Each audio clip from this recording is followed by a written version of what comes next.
بسم الله الرحمن الرحيم. وأن أعمل صالحا ترضاه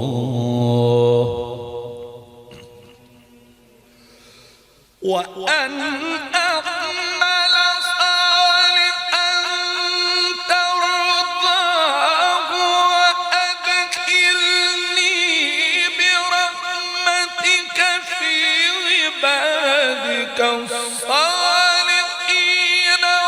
وتفقد الطير فقال ما لي لا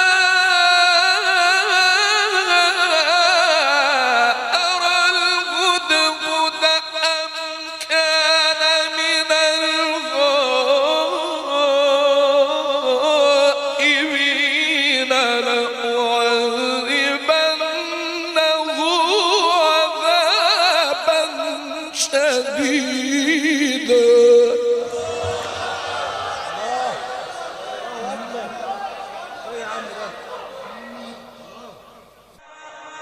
وأن